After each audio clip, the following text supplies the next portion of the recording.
Hello, everyone, and welcome back to English Rhythm. I'm your host, Rachel, and I'm so glad you're tuning in today to boost your English listening and speaking skills. Here at English Rhythm, we believe that learning English should be engaging and practical. That's why each week we bring you realistic scenario-based dialogues to help you understand how English is used in everyday situations. Today, we're diving into a very common modern experience, making friends through social media apps. While these platforms can be fantastic for connecting with like-minded people, it's also important to be aware of some of the potential pitfalls. So let's get started. Scene 1, Unwanted Advances. Hey Ben, you won't believe what happened to me on that new ConnectSphere app I told you about. Oh yeah? The one where you're trying to find people who are into vintage books? Did you finally find your bookish soulmate? Well, sort of. I've connected with a few people, and some of the conversations have been really interesting. But there's been this one guy, Mark. That "but" sounds ominous. What's up? At first, he seemed really nice. We talked about our favorite authors, shared quotes, the usual.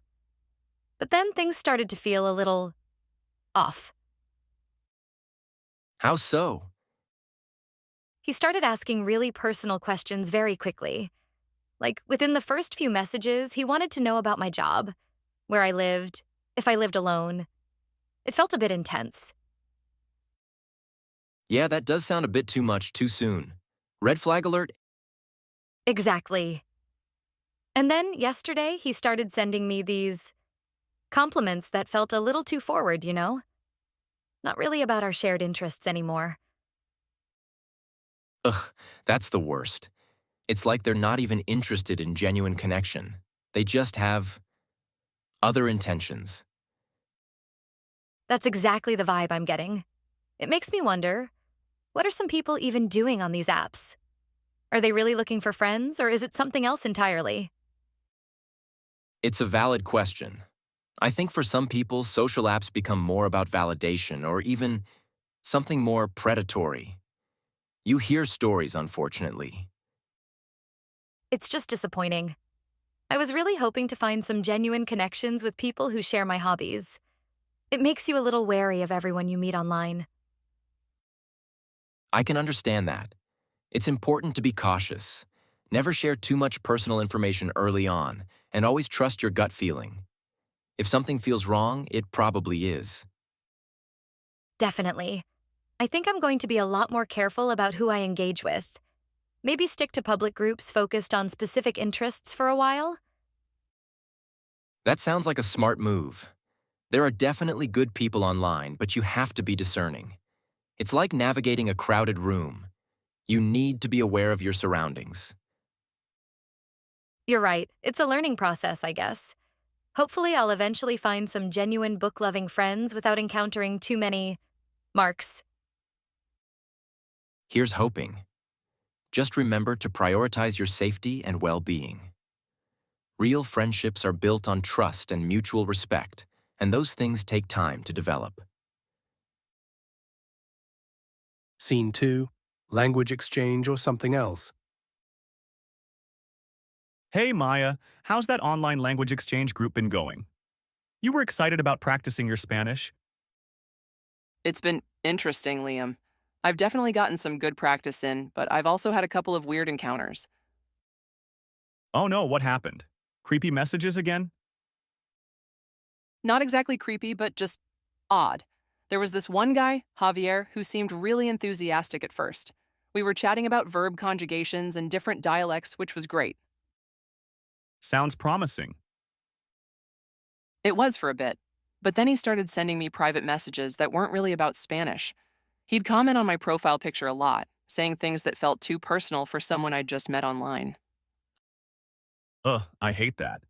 It's like they completely missed the point of the group. Exactly. And then he started asking if I wanted to video chat outside of the group sessions. I politely declined, saying I preferred to keep things within the language exchange for now. Good for you for setting that boundary. How did he react? He got a little pushy, kept asking why not, and saying it would be better for practicing. It just made me feel really uncomfortable. That's a classic tactic. They try to pressure you into something you're not ready for. It made me realize that some people probably join these groups for completely different reasons than language learning. It's frustrating because it makes you suspicious of everyone. I can see that. It's a shame because those online communities can be really valuable for connecting with people who have shared interests. I've made some good friends through online gaming, but you definitely have to be cautious. So true. I think I'm going to stick to the main group chats for now and be very wary of private messages from people I don't know well. It's a bit disheartening, but I guess it's part of the online world. Definitely prioritize your comfort level. If someone makes you feel uneasy, don't hesitate to block them or report them to the group admin.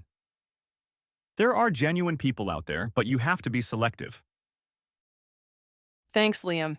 It helps to know I'm not the only one who's experienced this. I'll keep practicing my Spanish, but I'll also keep my guard up a bit more. That sounds like a good plan. Good luck with your Spanish and be careful. Thanks. And that brings us to the end of today's English Rhythm. It's clear from Olivia and Maya's experiences that while social media offers fantastic opportunities for connection, navigating those online spaces requires awareness and caution. Remember to prioritize your safety, trust your instincts, and build connections at a comfortable pace. We hope these dialogues have given you some valuable insights. Join us next week for more practical English conversations. Until then, take care and keep practicing.